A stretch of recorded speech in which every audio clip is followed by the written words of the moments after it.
जय हिंद साथियों, स्वागत है आप सभी का एजुकेशन के 86 पे। चैनल पे नए हैं तो प्लीज चैनल को सब्सक्राइब कर लें।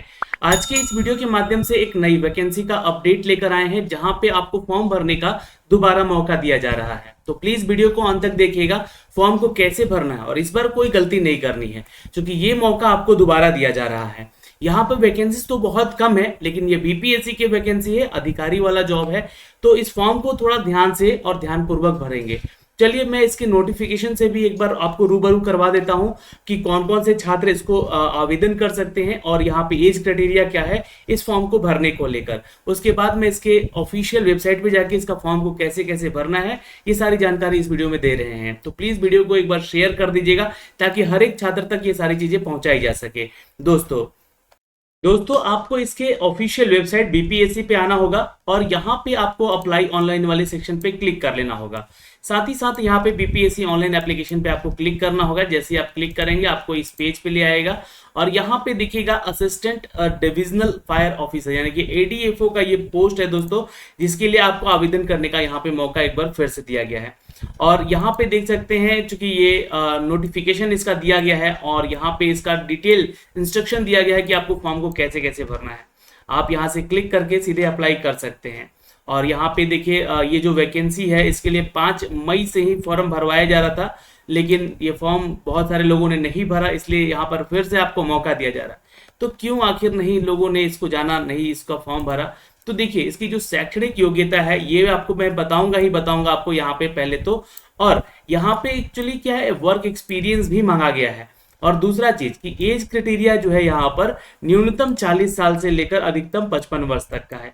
तो अब यहाँ पर जब एज क्राइटेरिया को लेकर बात करेंगे तो कम से कम आपका 40 साल होना चाहिए। तो जो बात करूंगा मैं अगर फ्रेशर्स कैंडिडेट की, तो यहाँ पर वही लोग आवेदन कर सकते हैं जो कि कम से कम 10 साल का वर्क एक्सपीरियंस रखते हैं।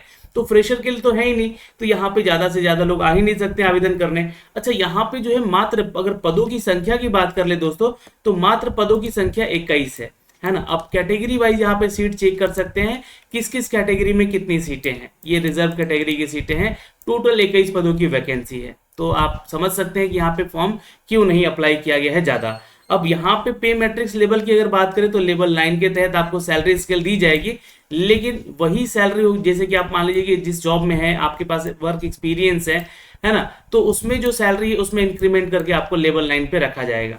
चलिए यहाँ पर शैक्षणिक योग्यता क्या है वो समझ लेते हैं एक बार। तो किसी भी मान्यता प्राप्त संस्थान से विज्ञान संकाय में आपका स्नातक होना चाहिए, यानी कि अगर आपने बीएससी किया है केमिस्ट्री फिजिक्स मैथ में तो आप इधर बायोलॉजी में तो भी आप आवेदन कर सकते हैं, पहला चीज। नहीं तो फिर स्नातक किया है अगर आपने यहाँ पर फायर एंड सेफ्टी इंजीनियरिंग में, तो भी आप यहाँ पे आवेदन कर सकते हैं। फायर इंजीनियर होते हैं छात्र यहाँ पे, जो कि अलग अलग यहाँ पे अब संस्थानों में इसका जो है डिग्री करवाया जा रहा है। अथवा आपने मैकेनिकल या ऑटोमोबाइल में अपना जो है विषय में अभियंत्रण में स्नातक किया है तो भी आप इधर आवेदन कर सकते हैं। या फिर दोस्तों यहाँ पे आपको बता दें कि यहाँ पे राष्ट्रीय अग्निशमन महाविद्यालय जो कि कहाँ पे है, नागपुर में, अगर इस मंडल अधिकारी का कोर्स आपने किया है, यहाँ से डिविजनल ऑफिसर कोर्स कोई किया है तो भी आप इधर आवेदन कर सकते हैं। या फिर केंद्र सरकार के द्वारा मान्यता प्राप्त संस्थान से अन्य संस्थान से वरीय परिवीक्षीय पदाधिकारी के लिए निर्धारित न्यूनतम 3 माह का आपके ने ट्रेनिंग किया है तो भी आप इधर देखिए, प्रवेक्षीय पदाधिकारी के लिए आपको ट्रेनिंग मिलती है केंद्र सरकार से, तो अगर आपने ये किया है तो भी आप इधर आवेदन कर सकते हैं। तो ये बीपीएससी का अधिकारी वाला ही जॉब है, इसलिए यहाँ पर कम से कम आपको 10 साल का जो है वर्क एक्सपीरियंस अग्निशमन क्षेत्र में होना चाहिए, यानी कि फायर डिवीजन में आपका जो है एक्सपीरियंस मांगा गया है, जिसमें कि वरीय पर्यवेक्षी पदाधिकारी के समकक्ष पद का है तो कम से कम 2 साल का वर्क एक्सपीरियंस होना चाहिए। अगर आपने ये केंद्र सरकार के द्वारा जो है मान्यता प्राप्त संस्थान से वरीय पर्यवेक्षी पदाधिकारी का अगर आपने कोर्स किया है तो यहाँ पे आपके लिए सिर्फ 2 साल का वर्क एक्सपीरियंस मांगा जा रहा है, लेकिन अन्य के लिए यहाँ पे 10 साल का वर्क एक्सपीरियंस होना चाहिए। तो काफी कठिन है यहाँ पर ये आपको अपडेट। अब यहाँ पे देखिएगा उम्र सीमा की बात की गई है, तो देखिए यहाँ पे जो भी छात्र है 40 से लेकर 55 साल तक जो है आवेदन कर सकते हैं। और सेवानिवृत्त की आयु जो है 60 वर्ष की होगी, यानी कि सेवा आप रिटायर हो जाएंगे यहाँ पे 60। तो आपका जो समय बचा है आप इसका एग्जाम दे दीजिए और यहाँ पे जो है आप यहाँ पे इसके जो है योग्य बन जाइए, योग्य हैं तो आवेदन कर लीजिए। ये आपको अपडेट किया गया है। और यहाँ पे देखिएगा चयन का जो आधार है, यहाँ पे आपका चयन के आधार के लिए कुल 100 अंक का आपका विभाजित किया गया है, जैसे कि सेक्शन आहारता जो है आपका 50% देखा जाएगा वहां से। और कार्य अनुभव में 20 अंक आपको मिलेंगे, है ना, जो कि आपका शैक्षणिक अर्हता जैसे कि आपका जो भी क्वालिफिकेशन मैंने आपको बताया उसके आधार पे 50 अंक आपको मिलेगा। कार्य अनुभव यानी उसे 20 अंक मिलेंगे और इंटरव्यू होगा आपका जहां पे 30 अंक आपका किया जाएगा। ठीक है, अब यहाँ पर जो है शैक्षणिक अर्हता से कैसे 50 अंक मिलेंगे, तो मैट्रिक किया है तो यहाँ पे 12 अंक, इंटरमीडिएट किया है तो 16 अंक और स्नातक किया है तो 22 अंक, कुल मिला के यहाँ से ये 50 अंक आपको मिलेंगे।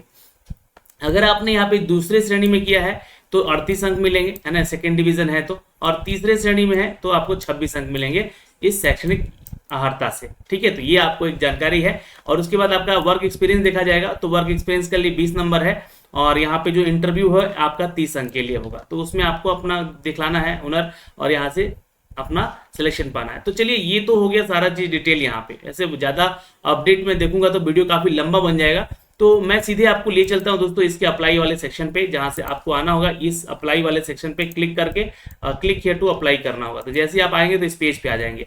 अब ये जैसे पेज ओपन हो जाएगा तो देखिए यहाँ पे कोई भी आपका जो है ना, ये नहीं बोला गया कि 15 मिनट तक का चलेगा सब कुछ यहाँ पे। ठीक है, यहाँ पे आपको अपना नाम डालना है ना, कैंडिडेट नेम, उसका मिडिल नेम आपका है तो डालिएगा, लास्ट नेम है तो डालिएगा, नहीं तो सिर्फ नाम है आपका तो ये डाल के छोड़ दीजिएगा।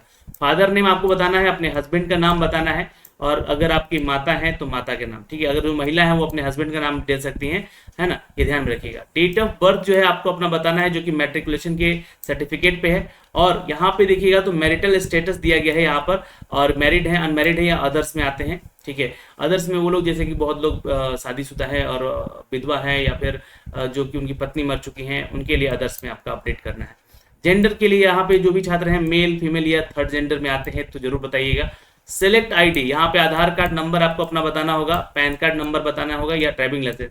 अगर यहाँ पे आप सेलेक्ट करते हैं पैन कार्ड तो यहाँ पे देखिएगा पैन कार्ड में आपका जो है ये डिटेल मांगेगा, और अगर आप आधार कार्ड सेलेक्ट करते हैं तो आधार कार्ड का डिटेल मांगेगा जो कि 12 डिजिट का होता है। Are you a citizen of India, तो यस पे क्लिक करके छोड़ दीजिएगा। आप बिहार के जो है निवासी हैं तो यहाँ पे यस कर लीजिएगा, नहीं है तो नो पे क्लिक कर लीजिएगा। अगर हैं तो आपको रेसिडेंशियल सर्टिफिकेट वगैरह मांगेगा। हाँ, और यहाँ पर जो है आप यहाँ पूछ रहे do you belong to reserve category, अगर आप ओबीसी SC ST या ईडब्ल्यूएस कैटेगरी से आते हैं तो यस कीजिएगा और यहाँ पे अपनी कैटेगरी बता दीजिएगा। कैटेगरी जो है कास्ट नेम पूछेगा तो यहाँ से आपको सेलेक्ट कर लीजिएगा कि ईडब्ल्यूएस में अपने कौन सी कैटेगरी में आते हैं, यहाँ पे आपको सेलेक्ट करके बताना होगा। सपोज आप लोग जो है राजपूत हैं या फिर सैयद हैं, शेख हैं या खत्री हैं या कायस्थ हैं या ब्राह्मण हैं, ये आपको यहाँ पे बताना होगा सेलेक्ट करके। ठीक है, आगे बढ़ते हैं। यहाँ पे तो आपको अपना एड्रेस देना होगा दोस्तों, यहाँ पे अपना एड्रेस डालिएगा विथ पिन कोड, और अगर सेम एड्रेस है तो बिल्कुल सेम यहाँ पे उतार दीजिएगा एड्रेस जो कि आपका परमानेंट एड्रेस है। और जो देखिए परमानेंट एड्रेस डालना जरूरी है यहाँ पे। ठीक है, यहीं पे हो सकता है कि आपका सारा डिटेल जांचा जाए। और उसके अलावा जो है आपको यहाँ पे बताना है कि दोस्तों do you required essential qualification, जैसे कि आपने ये जो नोटिफिकेशन पढ़ा है तो आपका क्वालिफिकेशन कंप्लीट है, यस पे क्लिक करके छोड़ दीजिएगा, मतलब कि अगर आप यहाँ पे अपडेट करते हैं तो। ठीक है, और यहाँ पे जो है आप अपना email ID, confirm email ID डाल दीजिएगा, अपना मोबाइल नंबर डाल दीजिएगा, और एक मोबाइल नंबर यहाँ पे जहाँ पे OTP भेजा जाएगा उस OTP को यहाँ पे डाल के कंफर्म कर लीजिएगा। फिर इस कैप्चे को डाल के और फाइनल सबमिट कर लीजिएगा। तो ये आपका रजिस्ट्रेशन वाला पार्ट यहाँ से ओवर हो जाएगा दोस्तों। ओके, जैसे ही आप यहाँ पे सारा डिटेल डालेंगे दोस्तों, आपको यहाँ पे जो है एक मैसेज आएगा जहाँ पे बोला जाएगा कि आप जो है जितने भी डिटेल डाले हैं तो ये आपका डिटेल बिल्कुल सही है, इसको यस पे क्लिक कर लीजिएगा।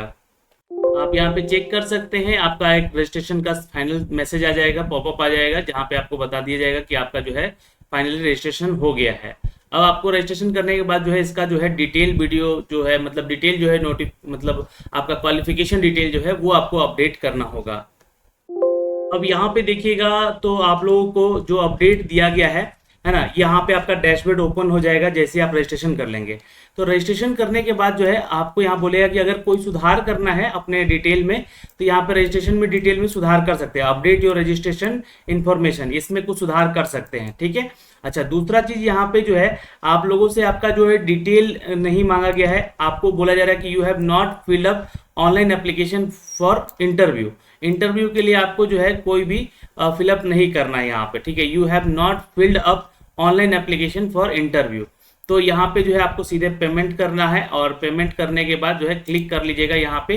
तो यहाँ पे जैसे ही क्लिक कीजिएगा तो आपका यह डिटेल आ जाएगा यहाँ पे, और इसको प्रोसीड कर दीजिएगा। यहाँ पे 100 रुपीज़ का जो है आपका पेमेंट लग रहा है इस फॉर्म को भरने को लेकर, तो यहाँ पे ओके कर लीजिएगा और यहाँ से जो है आप इसको जाके पेमेंट कर दीजिएगा। पेमेंट करने के बाद जो है आपका सारा डिटेल आ जाएगा यहाँ पे, और यहाँ से आपका डिटेल मतलब आपके पास एक स्लिप आ जाएगा, और ये जो आपने रजिस्ट्रेशन किया है पेज को, इस रजिस्ट्रेशन पेज जो है आपको यहाँ पे प्रिंट आउट ले लेना है, और बस वही रजिस्ट्रेशन का पेज लेके आपको इंटरव्यू देने जाना होगा दोस्तों। ठीक है दोस्तों, एक बात और आपको बता देना चाहते हैं, यहाँ पे कुछ महत्वपूर्ण निर्देश दिए गए हैं। देखिए यहाँ पे एक चीज बता दें कि आप जैसे पेमेंट तो कर लेंगे, लेकिन पेमेंट करने के बाद आपसे आपका एप्लीकेशन फॉर्म भरवाया जाएगा, जहाँ पे आपका अंग्रेजी और हिंदी में सिग्नेचर अपलोड भी करवाया जाएगा।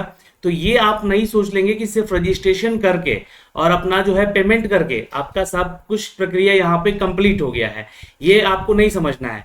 मैंने आपको बोला कि सिर्फ आज के डेट में यहाँ पे जो अपडेट आया है, इस अपडेट के जरिए जो है आपको सिर्फ यही चीजें जो है आपसे मांगी गई है ना, और यहाँ पे जो है आपको पेमेंट सेक्शन मांगा गया है। तो जैसे ही आप यहाँ पे क्लिक करेंगे तो ये पेमेंट आपको पेमेंट करना है प्रोसीड करके, इस बात का ध्यान रखिएगा आप लोग आगे चल के। ठीक, और यहाँ पे देखिएगा तो ये नोटिफिकेशन में भी लिखा गया है कि इसके बाद जो है अपना जो है फोटो सिग्नेचर अपलोड करना है यहाँ पे, और कुछ एजुकेशनल डिटेल यहाँ पे आपको बताने होंगे।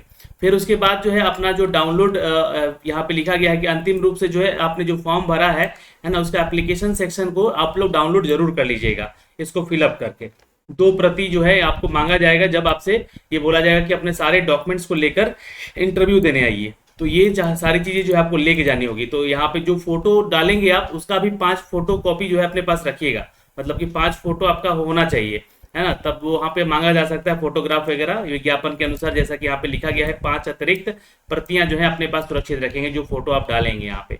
तो ये चीजें हैं यहाँ पे, अगर आप इसको आवेदन करते हैं तो ज्यादा कॉम्प्लिकेटेड नहीं है, बस इसको आप लोग आराम से पेमेंट करके जो है अपना फोटो और सिग्नेचर अपलोड कर सकते हैं। तो ये एक जानकारी थी दोस्तों यहाँ पे जो कि हमने आपको दी है इस वीडियो के माध्यम से, और आप इस फॉर्म को अगर भरना चाहते हैं तो प्लीज इसके लिए आप अप्लाई जरूर कीजिएगा। जय हिंद।